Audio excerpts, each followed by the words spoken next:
Welcome to the Collingwood Rant. I'm Sly. And there's nothing to see here. Everything's fine. Spook. What? Guess the podcast people will love you for that one. How do you feel about the loss? That was good, wasn't it? I enjoyed it. Don't you enjoy a good loss like that one? Don't you love it when you go up and for the second week in a row you've got the possibility to contest for third spot and you don't bother putting any effort in until the end of the game? Okay, so now that you've touched upon it, you've opened Pandora's box. Oh, Craze box. Is she good looking? I am fucking sick of this shit. I really am sick of going 4, 5, 6 goals down against average fucking sides, and they are an average side, and everyone ignores it because we come back and it's exciting and what a fucking ride. How about you put the effort in, you put in the last quarter and put it maybe in the first and second quarter and you win by 5 fucking goals. I'm sick of this shit. I really am. And people will call us negative. You've done this for 3 fucking years. There are so many passengers in that side who only perform when guys like Nick Dacos, Jordan De Goey, who's been out for 6 weeks, actually provide the leadership, and then these fucking average players like Lipinski and Hoskin Elliott just fall into the slipstream and yay, what a great side. And then we get people on Twitter, I'll take a Lipinski apology now because he played his first good game in 8 weeks. This side is fucking average because there's too many people who don't contribute when it matters. And you're fucking banking this whole premiership assault on the 21-year-old kid's shoulders. That's a fair point, or a fair number of points.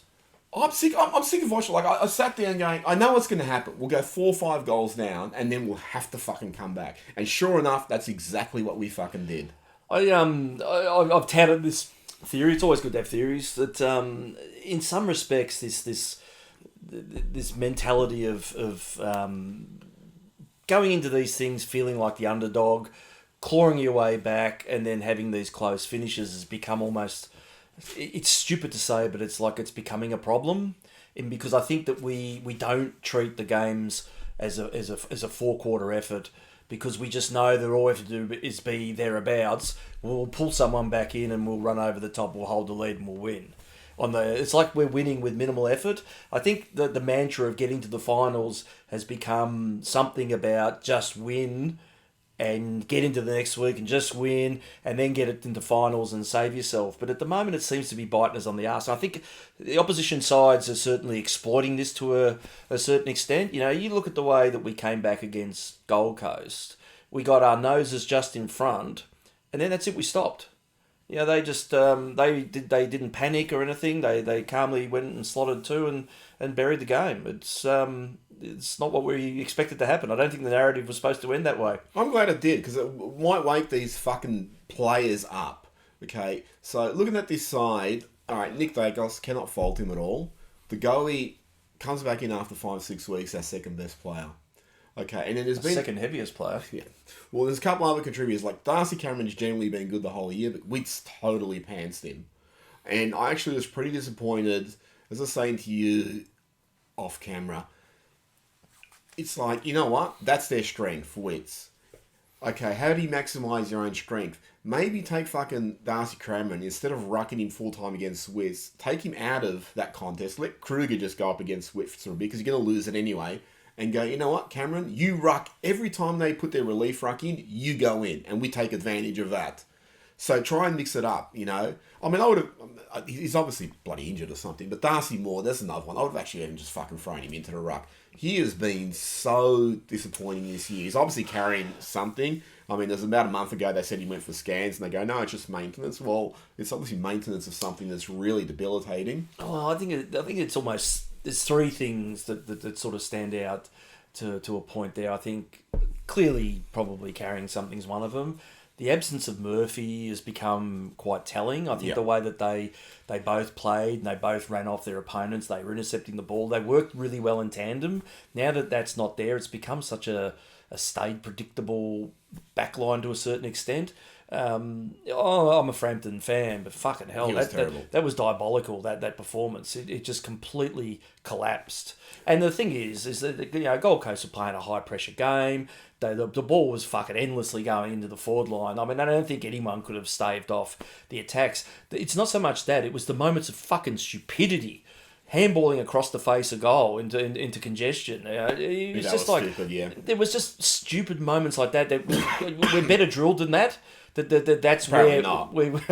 that it was like panic reactions, but they didn't look like they were panicking. I'll tell you what disappointed me with Frampton, and they're like I perused this sort of message board, and everyone was killing Frampton and going, "Oh, well, why didn't they play more on King?" Well, maybe because when they played more on Larky, Moore got 4 goals kicked on him. So I don't think Moore's got any of that explosive pace at the moment. I think to be playing or running with him. There were ones that sort of just dropped into the lead, and no one was going to stop them. We've had Moore, Matthew Scarlett, or whoever on them. The thing that's disappointed me about Frampton, there's not a few times, there's more than a few times. He had his effort that didn't pay off, and then he just sort of sat there and watched. Yeah, that's and that really annoying me. You look at someone like Maynard, who, I mean, you always pointed out, once he went out, that was sort of almost a death knell coming out of defence. But you look at Maynard, like, he will just keep getting up and up and up and up. Even when he has nothing left to give, he'll find something to go for another contest. And Frampton was like, a few times he went for a contest, he fell, and he just sat there and he watched it. He's like, no, you need to fucking scramble to the next contest. The one problem with Murphy... So Murphy, when they drafted him, they were surprised he lasted until the pick he went, which was in the 30s or something. And they said that they were actually seriously contemplating whether to take him instead of Jaden Stevenson. Maybe wish he did. But, and he could have taken someone else. But that's how highly they rated him. One of the problems, I think, of the defensive six now is he's so pedestrian. You got guys like Noble, who's a try. You got Markov, who's a battler. You got Frampton, who's also a battler. And then you got Moore, who's playing like a battler. Quaynor's been really mediocre this year. So who are your winners there? It's Maynard, potentially. You really lack some class. When the defensive six was really firing last year, you had Moore, who was a fantastic interceptor. Murphy, who was a fantastic interceptor. Maynard always provided that grunt and drive. And you only really had one, a Noble or Markov. So you had less... Look, I love Markov, but he's just a battling player. There's something off there as well this year. Yeah, and Noble's the same. He tries, he'll give you some run, but he is like a scrappy player. I mean, these are all guys. If you actually sort of went through this... Like, I always look at the list and think, okay, who are your upgrades? Who are your upgrades? And if you look at our starting 18, you think... Or even our top 23... There's about 8 players there. I'd rather have better options. I'm not saying unrealistic options, like let's go get Curnow and Cripps. And, why not? Yeah, I mean, salary cap options that, some clubs observe. But I just sort of mean, like, if you look at, like, your Markovs and, your Nobles and that, you'd much rather have, I'd rather have a Sard who's going to run and kick and all that sort of stuff. So there's players there, like, I think it's really become a blue-collar defence, and it's really struggling for a variety of reasons that you've pointed out. Yeah, I mean, like, you look at that, it was the second quarter or the third quarter, we just couldn't fucking get out of their back line. They were under siege for the entire quarter. I don't think we went inside 50 about twice or something that quarter. Yeah. It was just deplorable. I mean, the mids just couldn't get it out. I mean, we'd push the ball up to the half forward and it just come fucking barreling back. There was no forward line pressure to retain the ball. No pressure around the ball at all. I mean, every time they had it, they just moved with ease. I mean, that was the frustrating thing. It's just the way they moved the ball. They looked like training drills. There was no one ever within 10 metres of them. They were just sort of like handball, kick, and then they had someone, loose up forward. It was really diabolical. Just going back to, like, this lack of intensity. I mean, even Craig McRae seems frustrated by it because he's talked about it like half-time going, yeah, we'll look at like, strengthening some of our efforts and this and that. He also looks like he doesn't know what the fuck's quite going on because this side is just picking and choosing and maybe they believe they're impressive. Oh, we're the comeback kings and come back from wherever. Well, guess what? You can't. No. And I actually think, you go back 2 weeks ago, that 9-goal deficit to North, everyone's like, oh, what a great win. Why the fuck are you not 9 goals down against the 18th place side? Raging. And people go, had a great game. Well, they had a great game because there was no pressure. Similarly here, there was no pressure, so they look so good moving the ball forward. Anyone's going to look good if you're not applying fucking pressure. And those last quarters, and this is the really big point, the last 2 games, when we actually applied pressure, then we rattled them. So it's like, why aren't you applying that effort fucking other times? And, like, you're going to burn this 21-year-old kid out because he's just not getting the help he needs from more senior bodies, from more experienced players, from guys who, I don't know if they're living off reputation.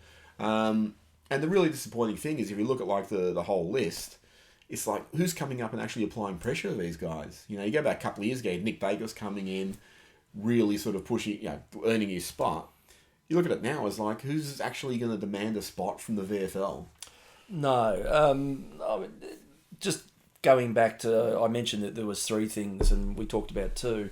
The third one is you wonder sometimes, and you see it often, that sometimes winning a flag is just enough for some players, and they just don't want to go back to the well. They know what it takes now to win one. You remember that taking the steps, how fucking devastated Darcy was in the car after winning the prelim.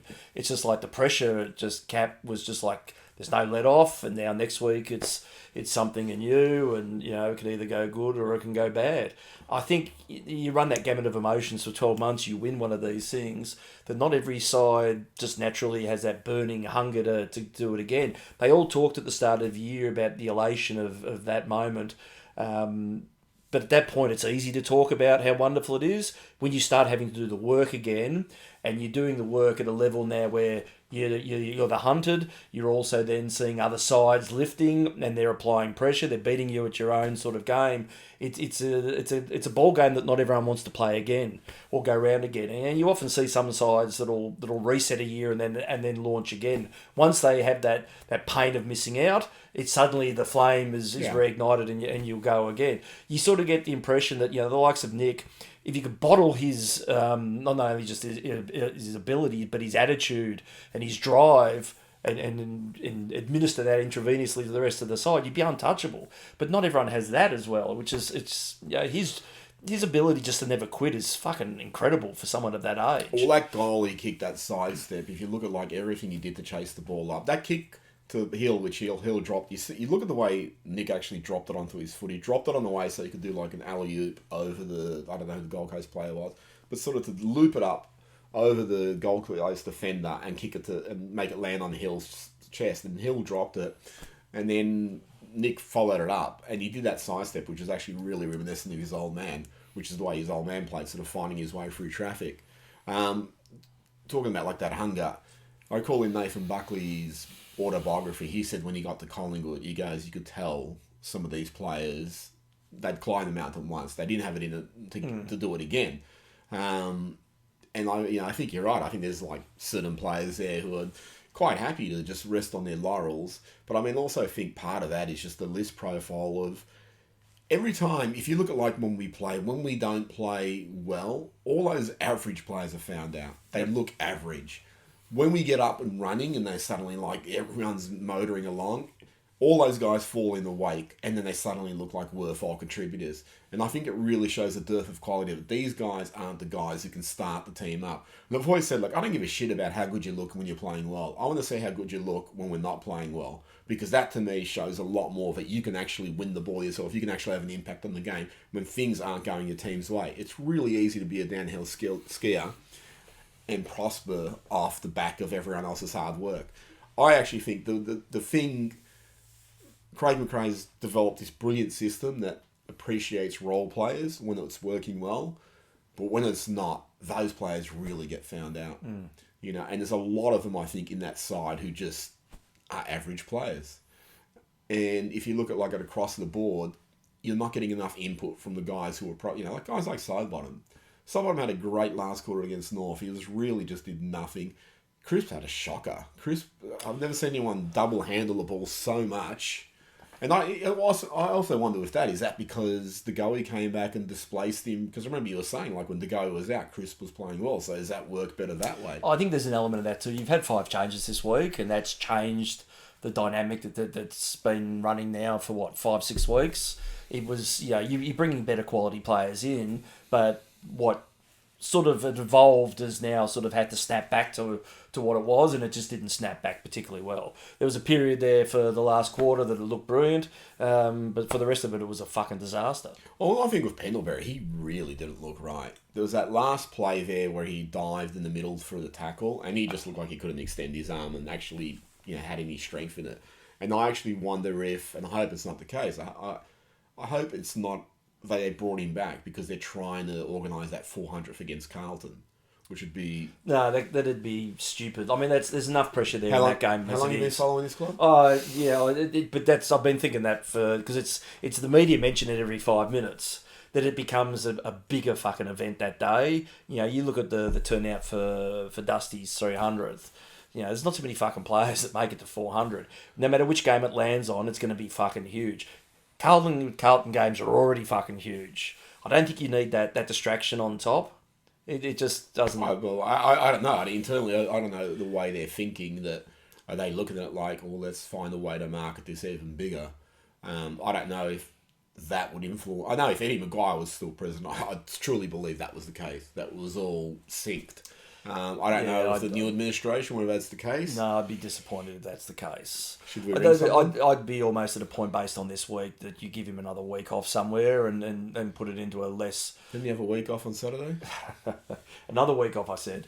Put it into a less of a bigger event game and let it be celebrated without those pricks getting in the way. All right, so, you know, in the last, 8, 9, 10 weeks, whatever it is, since we've had all the injuries, we've had... Now, this is our second loss. So we lost the Bulldogs. Technically, because we had 2 draws against Essendon and Freo, you'd count one of those a loss and one of those a win, because that's the way it balances out on the thing. So I think that Freo one really hurts, because that's the one they really should have won. Even though Freo had a shot at the end, you know, 4 or 5 goals up, you should have won. Schultz should have, you know, sealed the game. You had that snap from about 10 metres out and missed. That's the one that sort of really hurts. You look at like the one... I mean, I don't know how anyone loses St Kilda. You know, you look at it. But in terms of the season, and we've pointed out, and you've pointed out, it's a pretty substandard competition. Where do we sit? Well, we sit where we are at the moment. I mean, the thing is... All right, so is that position... So what are we, 5th or 6th or something? Where do we end up? I didn't look at the ladder. But you see, there's about 18 clubs on 32 points at the moment. I mean, the fucking 8... It's going to shift right up to the final round borderline. The top 4 is, you know, it's not even remotely close to settled. Right, you think the top 2 would be... Carlton and Sydney should finish. I mean, Carlton's fucking draw is... My son's got a fucking harder draw at under 12s than what they've got. So they're guaranteed top 2. Sydney should keep winning. I mean, the funny thing is they're suffering shit startitis like we are as well. Yeah, it's baffling though, but they keep winning games, so you probably overlooked Saturday. That. Well, yeah, I mean it's fucking, I can't believe what Freo 3rd on the ladder. Where did that fucking come from? But that's the thing is you just win one game at the moment, you can lead fucking 5 positions. Yeah, I mean there's so many sides like Essendon are still top 4. Are they still top 4? No. They've got a shit percentage. So all it's going to take is 1 or 2 losses and they'll plummet. What do you think we sit, though? Are we sitting representative of what we're doing, like the spasmodic form? Are we better than we are showing? Or look, I think we should be sitting in the top 4 based on the last 2 games. We should have pulverised North. The last 2. To build percentage. And we should have beaten Gold Coast, and that would have put us in a nice position. I think we are deserving of being top 4 at the moment, but that's not a grand statement by any stretch. I don't think the top 4 is particularly solid once you get out of the first 2. Anyone that between 3rd and 14th at the moment could easily slot in there, but I think we belong there based on current form and ability. Even though that we lost the game this weekend, I don't think it's panic stations yet. There is some alarming things there that we've obviously talked about, but I think we could potentially still we should still finish top 4. How do you? However, though, it's irked me somewhat that we haven't grabbed that opportunity, because we do have a couple of hard games coming up. That, you know, you need these ones to act as a buffer if you want to seriously stay top 4. On current showing, it'd be a lot harder for us to fucking do something in finals outside of the 4. Oh, yeah. How do you address the midfield issues? So, outside of Nick, Jordan the Goey played a good game after 5-6 weeks back, but, I mean, he's probably a little bit too inconsistent in his output too. You know, I don't know if he's got the fitness to be playing midfield. You know, he was out with an abdominal strain, but the whole season was compromised by osteitis pubis. So do you play him up forward? Do you play him? But like the midfield really is struggling between. So you got Nick doing everything. Pendles and Sidewinder, you don't really know what you're going to get on a week-to-week basis. No, and you shouldn't be relying on them at their age Chris, as well. Again, Chris had a good little patch, but he's sort of been quiet. And then you have guys like Lockie Sullivan and Lipinski and Josh. I mean, Josh Dacos, I think, has been pretty disappointing this year too. Yeah, what really stood out with, and I wanted to talk a little bit about him, is How about we talk about Josh? He hits a lot of contests without having any impact. Yeah. He just sort of appears to be tackling more than actually effectively pulls off a tackle. Like, he always looks like he's thereabouts, but he's just lost that. He's just not doing any damage. Well, I'd like for someone to say to him, mate, don't take it the wrong way, but you're not your brother. Just stick to basics. You wonder if that is a problem, that I just can't compete, so why compete? I think, I think it's the other way. I think it's like, I need to try and compete, so he's sometimes trying to do a little bit too much, and it's just like... But you don't get that impression that he is doing too much. I think he's a solid player. There's no doubt in his ability. He just doesn't... He's just not doing any harm at the moment. He's just making up the numbers or something. But it's like that role-playing spread that obviously when it all works well, they all look like they're millionaires. But when someone of his ability shouldn't be dropping like the likes of some of the other ones drop. Oh, there's some of the kicks he goes for. Like he loves his one straight into the centre corridor to an opponent. He picks out these impossible kicks that I don't think Nick would be going for. So I think, I don't know, to me, he looks like sometimes he's, hey, I'm going to pull this off and totally bamboozle the opposition. And there's a lot of players where I think, I don't mind, take the game on and shit, but sometimes, you need to go for the first option. And there's times like players like, no, hold on to it, I'll do this, I'll do that. It's just like, why are you making this a little bit more complicated than it has to be? Yeah. Especially the way you play. But I mean, the midfield, what do you do with it? It's... Well, it fucking broke so badly on the week. I mean, and you don't probably see it on the TV, but it was fairly fucking evident. The amount of times that the run was stopped because there was just nothing upfield to fucking kick to. Yeah. And we talked about this a little bit earlier on. I mean, how many fucking times did our forward entries go in and they're looking for fucking Bobby Hill every time? Yeah. Who's being manned by 2 or 3 Gold Coast defenders? Where was our fucking tools? So I don't understand that, because this is one thing I said about North. When we beat North, people lauded that Howe move, but I think by the time we moved Howe and then we started moving the ball with such precision and incisiveness going forward, that Howe was able to present, a target. Whereas I think if Kruger was still down there, he would have been able to do that too at that time.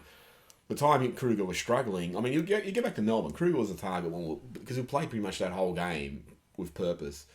But against North in the first half and the bit, and against Gold Coast in the first half and the bit, we were just really moving it like shit.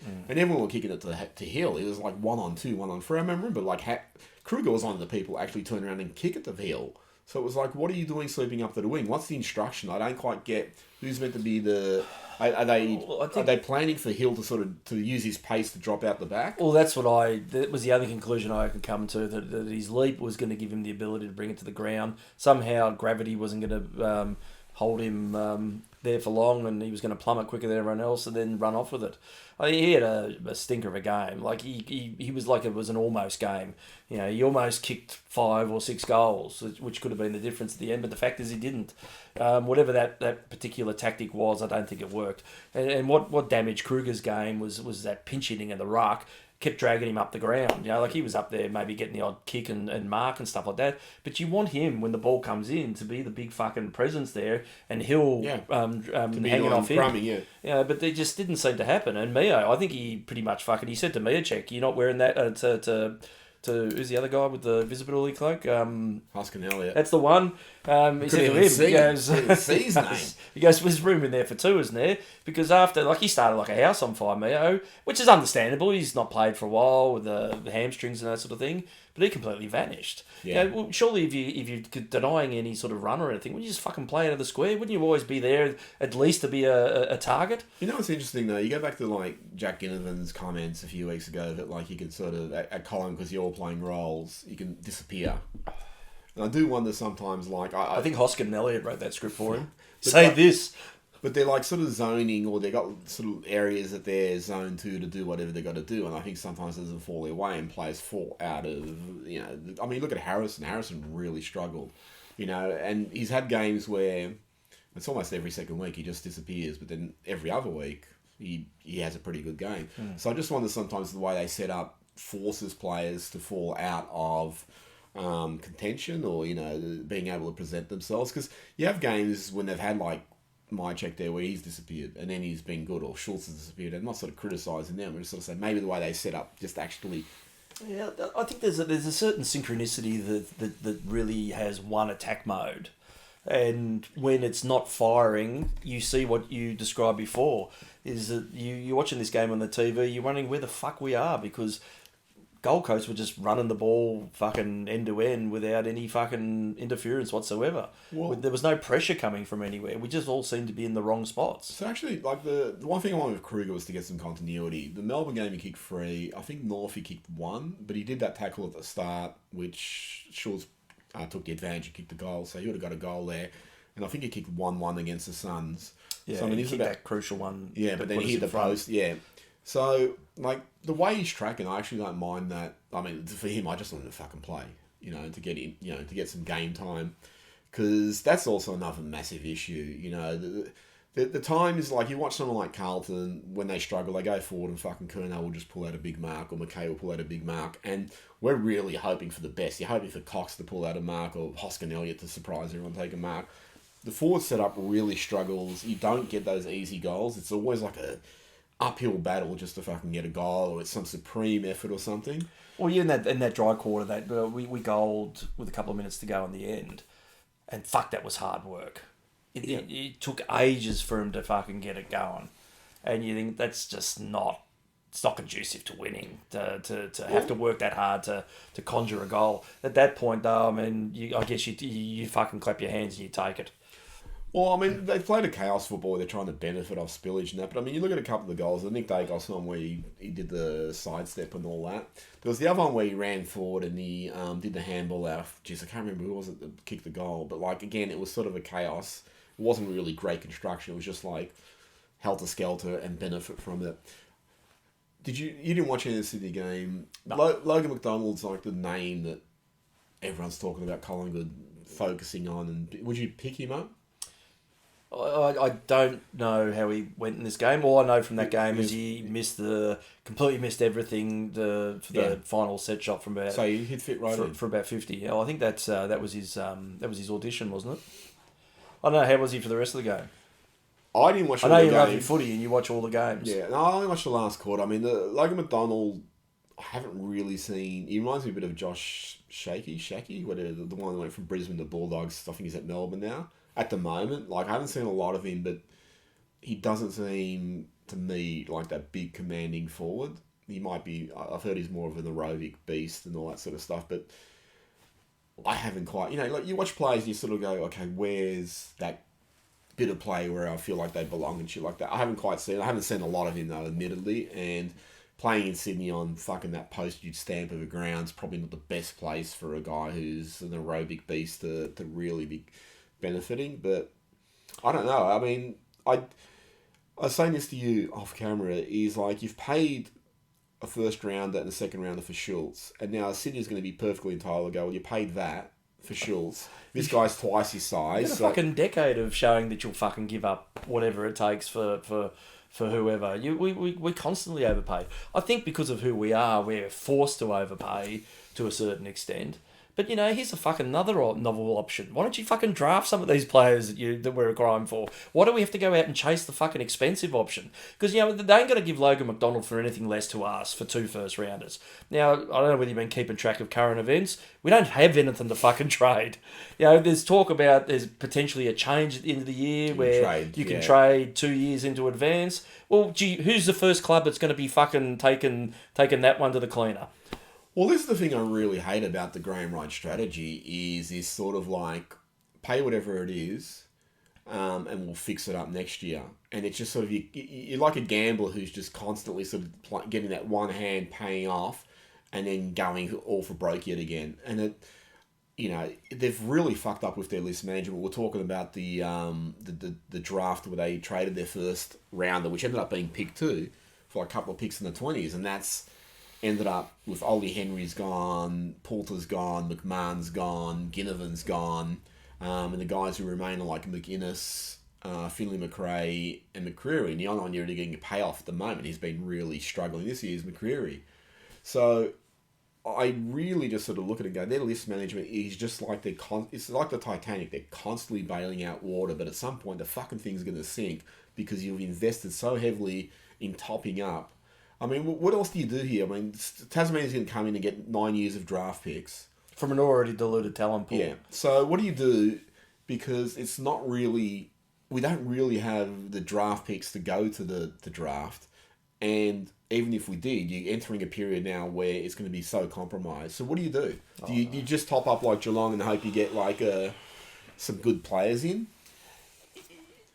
If it was as simple as that, you'd be taking like the Joe Richards Mia check level and taking blokes that are of mature age in their early 20s and trying to cultivate the talent rather than hedge your bets with the draft. I mean, the draft's not an exact science. It's probably a little bit more exact than taking a mid-age player from Sandringham or fucking Wonthaggi or something like that.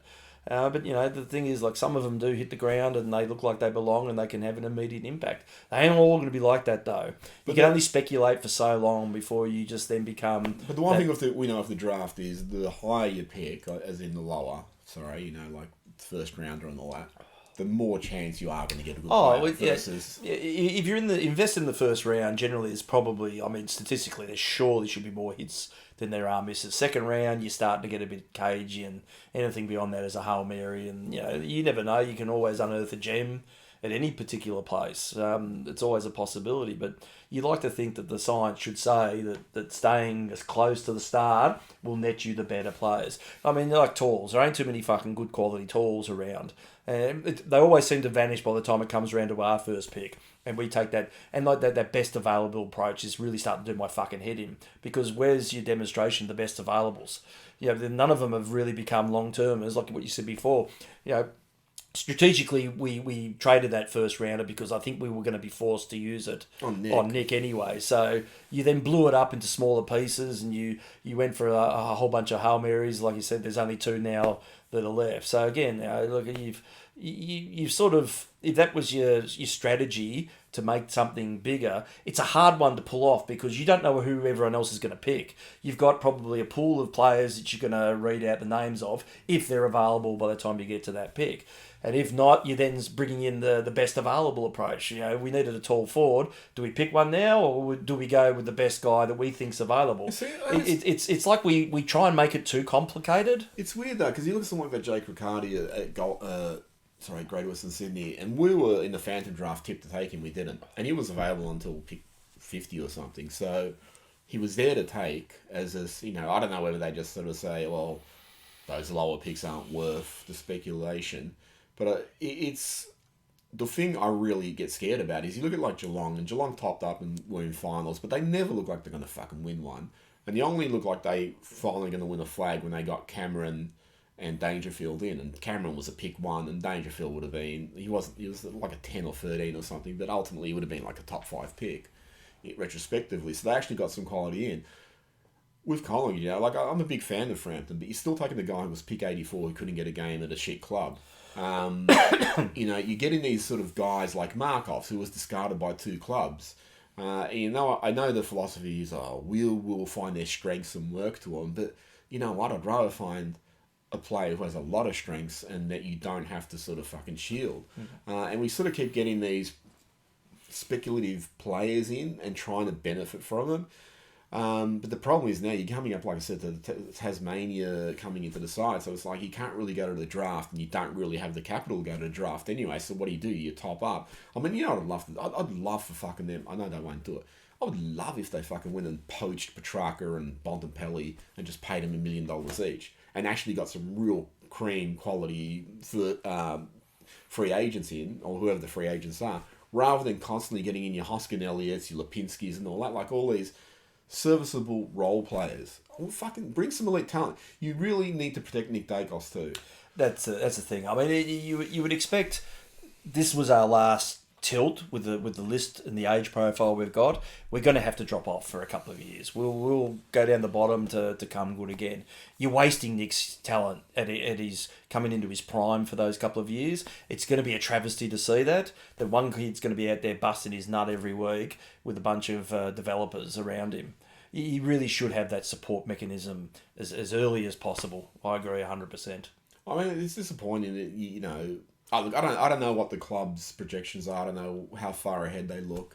I don't know if they're sort of looking at the Tasmania problem going, how do we handle all this? But I hope they're not deluding themselves and think we'll just top up, and we'll always be thereabouts. Because, you know, I don't give a fuck if we make the finals the next 10 years if we're never genuinely a threat to actually win a flag. I don't give a shit about that. You want to get there and win. I mean, my big theory is always like the Hafey era, which was, you know, 77 to 81, where they kept handing him these journeyman lists, and they were good enough to get there, but never good enough to actually fucking win one. And you're also probably going to see the dominance over the next 3 or 4 years of the likes of North and Gold Coast and Carlton to an extent. GWS have been topping up with these shit picks for fucking ever, and they're all starting to hit their straps now. And how do we compete with that? With buying top up players? Yeah, it's going to be a very difficult place for the next decade, I think, to live in. So going back to the side, how do you solve the problem in the midfield? Finlay Macrae hasn't come up the way they anticipated. The goalie I've has OP, or you know, they're nursing him through the season because of physical issues. Mitchell's out for towards the end of the year if he comes probably back out for the whole year, really, realistically. But he's also 31, 32. Yeah, so that's another problem. You've gotten rid of Taylor Adams, who actually would have been handy now, as like it's just someone to burrow away in the middle there and take some pressure off Nick. Josh has had an average year. Pendles has been good this year, but you know has been injured now. Sidebottom has been spasmodic. Crisp had a really good patch, but disappeared. You know, and probably disappears a little bit too much at times for what you need. So what do you do with the midfield? How do you find solutions? One of the guys I watched it with, Christian, he was saying, like, you know, given you're not really going to lose much statistically from McCreary in terms of possessions, playing as a run with tagger, and that'll take out an opposition. McCreary. You know, they did that on that Davies Uniacke, and he really quieted him down. But see, here's someone I'd go throw John Noble, you know, a first round pick at North and say, hey, give us this guy. You know, price him out of it. Like, they're the sort of guys they should really... Wacky. Yeah. Didn't he just commit to North for 7 years? I don't fucking know. Everyone's... Yeah, but contracts really mean a lot now. Everyone's got 7 years. Or even... I'd even, like, actually contemplate... And again, they'd know internally a lot better than what it's like. But I'd even seriously consider having a whack at fucking Clayton Oliver and just going, this guy's never going to be fucking cheaper. And if you can turn him around... He can play, but he's a basket case, surely. Well, yeah, but this is the thing. Like, internally, they know whether he's going to get back. Because you look at someone like Jesse Hogan, he looked like he was never going to realise his talent because of off-field issues. And you look at him now; he's a really fucking valuable player at GWS. All these guys are like 20-something, too much money, too much time. So some of them fall off the rails, but then some of them find later. Okay, fuck, you know what? This is a good way to make a living. They mature and they start playing well. So like someone like that Oliver, like I'm not saying like right now if he's fucking still behaving the way allegedly he's meant to be behaving, but if internally they're going, well, you know, if he can turn him around, I'd go to Melbourne and go, he is, you know, he will never be cheaper. I reckon you could get him for like a second round pick or, you know, a couple of second round picks because I think they'll just go, well, let's get him off our books. I don't. I'm just sort of saying. I'm trying to think laterally without it, you know, because with the draft capital we don't have anything. You don't really have anything you can trade. The only players you could really trade are like the Goey and Nick, and you're not going to do that. Is there anyone else you'd get anything out of? I mean, Darcy Moore. Who else would you really get anything out of in terms of trade? Maybe Quaynor, but you'd probably only get like a pick 20 or something for him. No. Maynard, you know, but. Oh, look, every club would have Maynard, but he's the one that you could afford to at least give away. Yeah, so, I mean, you don't really have players to trade. You don't have a surplus of players to trade.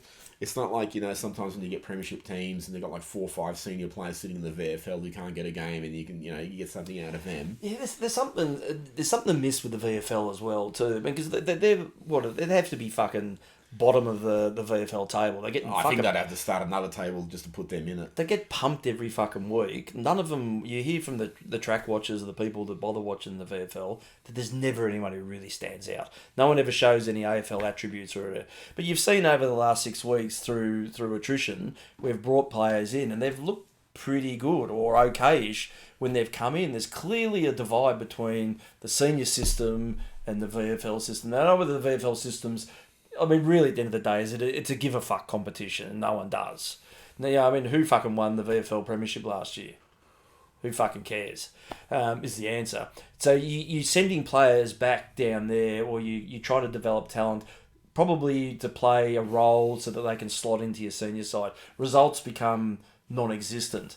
But you sort of think that if you're good enough to play AFL and you're drafted, that the cream should be a bit better than the never will be's that you're playing alongside of.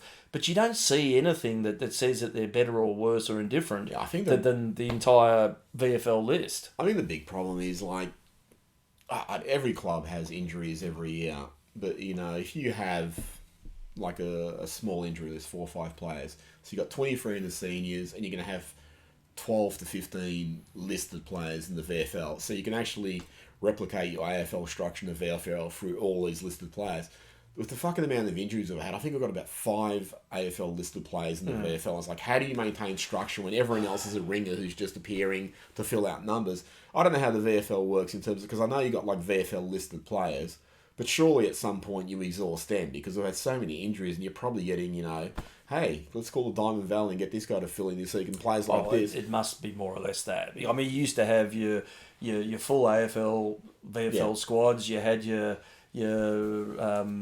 reserves, then you had your under-19s. You had a list size of 60 that you could potentially call upon. And you were developing, well, probably not as cleanly back in those days, but you were obviously had the eye on the one prize. I mean, it would cripple the competition dollar-wise to go back to that structure now. You can sort of understand to some extent why the list size hover around 44, but you just listed the fucking real-world problems at it there. I mean, realistically, lists should be 50, 60, 70 strong. I mean, how many other sports have a fucking shallow list? Like what? Well, you have situations in the AFL. I mean, I remember it happened to us a few years ago where you have so many injuries, you're struggling just to field an AFL side, let alone a VFL Well, you side. saw Richmond this year is in that same boat. It becomes a bit of a mockery of the competition that the dollar focus prevents you from providing adequate entertainment. When you go back to also, was it 87 won the under-19 grand final, and that was the nucleus of the 1990 AFL grand final side, so you're able to cultivate these players long term. Well, that's the thing, is you get an exposure to each other at an early age, and if you're taking that journey together, you know their strengths, their weaknesses. You're evolving as you become a senior player. Now you pretty much just drop straight into the fucking pot, and you've got 2 years to show something. And or your career is over. Yeah, I mean, I don't know. Like, I think they're going to have to think laterally to solve some AFL problems, you know. And again, like, I'll go back to Ash Johnson potentially playing defence. There's a blast from the past. I've forgotten about him. Yeah. I mean, I don't think they've really got the personnel to replace at this time. I wouldn't mind seeing Quaynor in the middle, just simply because he's a bit of a tank. Because the middle's the biggest problem. And I was actually surprised when I looked at the stats, and, like, in terms of tap-outs, I think we beat them. And clearances were pretty much equal, which it never felt like that way. Like, but every time they got it, they just swept away like a training drill. And every time we got it was like, oh, where are we going? It was handball, and all that sort of shit. There really is a lack of cream in that middle. And you go to someone like North Melbourne, who has 19 top 10 picks in their midfield. You go to Carlton, who has Cripps. I mean, he was picked 10 or 13, but ultimately he would have been pick 1 now, retrospectively. Walsh pick 1, Chera pick 3 or 5, whatever the fuck it is.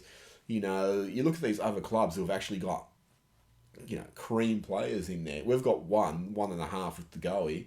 You know, I don't think you can count Sidebottom and Pendles in that list anymore.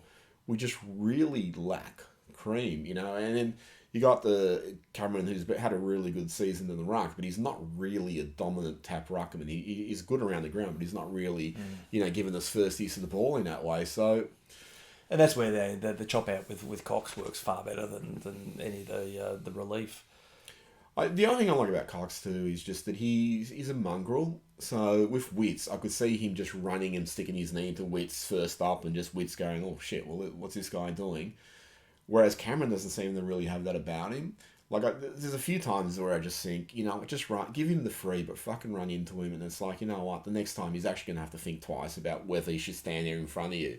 And Cox does that. Cox has that bit of mongrel about him, which I really, really like. But I'd really be curious what's wrong with Darcy Moore, because I think that he's such a problem in defence now because he's really so vanilla.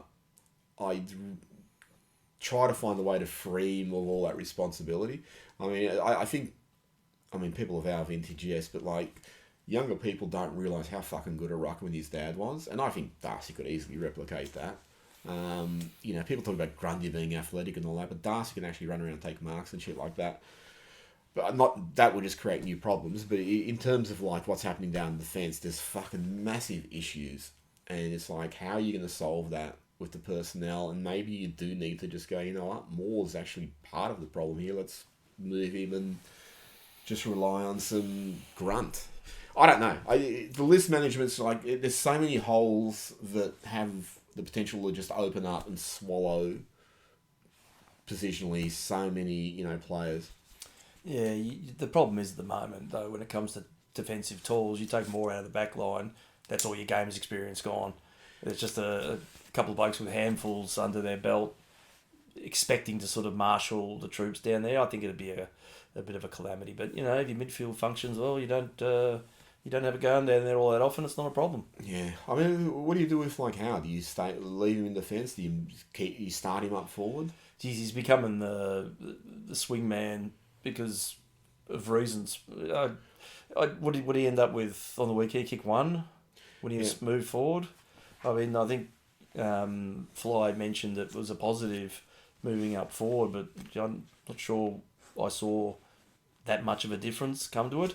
I think the drivers for that resurgence was Nick and that's what it comes to. It certainly didn't come down to Howe's influence. Yeah, I mean, and that's not a blight on Howe. No, but that's what I was saying before. Is like when you play with as little intensity as you did for the first half, and similarly against North for the first 2.5 quarters, the forward line's just the entries are really fucking haphazard, and you're just hoping for the best. When you're actually playing with that intensity and purpose, and then you're giving the forward line the opportunity to lead and present. I mean, and like I said, Kruger showed that against Melbourne. When we were actually up and the pressure was up, he could actually present as a forward. He kicked 3 goals. I think against Gold Coast, when we started actually dominating, he got loose a few times and he had a couple of shots. So I think, with the forward line, I think they'd benefit from the fucking further up the field. You're getting more effort from them, but you can't just keep expecting Nick Dacos to be the one who's going to carry this fucking side to the promised land. These other guys really need to step up, and it shits me watching them, and then people defend them going, oh, why are you so negative on these players? Because they don't fucking perform enough. And I'm not expecting 5-goal, 38-game possessions every week, but I'm expecting more than they are actually fucking delivering. And people just protect them with indemnity because they're Collingwood players. Yeah, I mean, the simple equation there is, if you graph their performances, it stays down the bottom, then it peaks. Yeah. You have an outstanding game, and then you'll drop off, and you go. All you're asking is to fucking bring those levels closer together. Yeah. You can't have your outstanding game every week, but you can't have your shit game every week either, and there's far more of those. You've got to bring that level up to the middle to be a consistent contributor. Yeah, and there's a lot of guys, we talk about, like, they go missing, and it's like, we're not the only ones. Other people are saying it, but the typical Collingwood attitude is, oh, well, this guy played his first good game in 8 years. And people go, see, well, why do you pick on them? Because the other 7 games, they fucking did nothing. We've got Essendon coming up. Lockie Schultz will come back. Noble and McCreary have been ruled out. Mm-hmm. I don't know about Maynard. You got the Corky. Didn't look good. Collingwood Corkies are about 10-week injuries.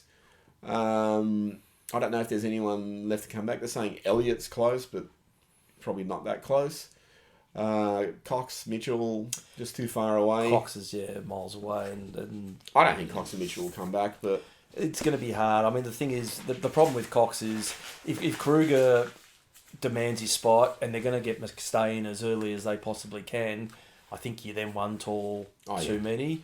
You can't carry all of those. I think you can have a forward line. Look, even Mio, I mean, you can push him further up the ground.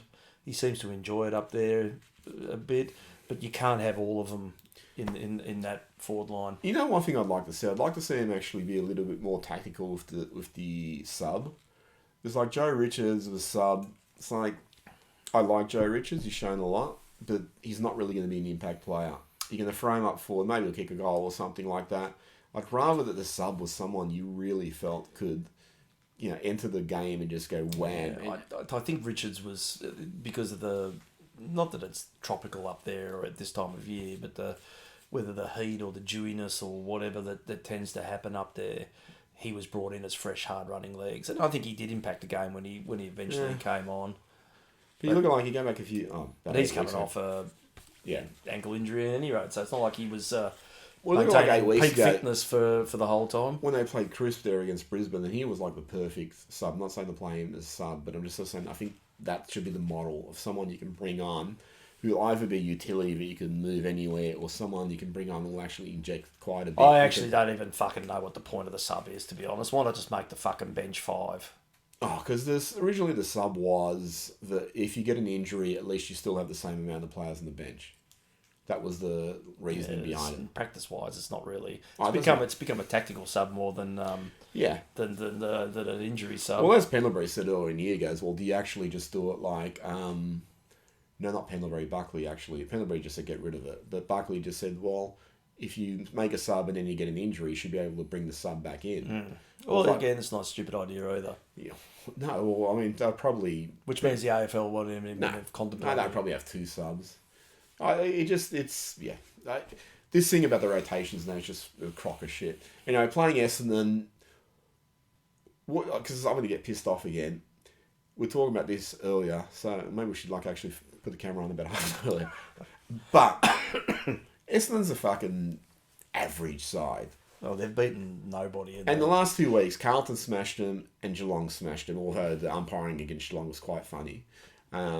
Can't see that actually evening up now this week. But anyway... No, I think the AFL's come out and admitted they made mistakes, so they'll be kissed on the dick this week. Well, that's what I said, it'll be even out. So, but I think they're an average side, they're maybe 6th, 7th, 8th side, but they're not really a top 4 side.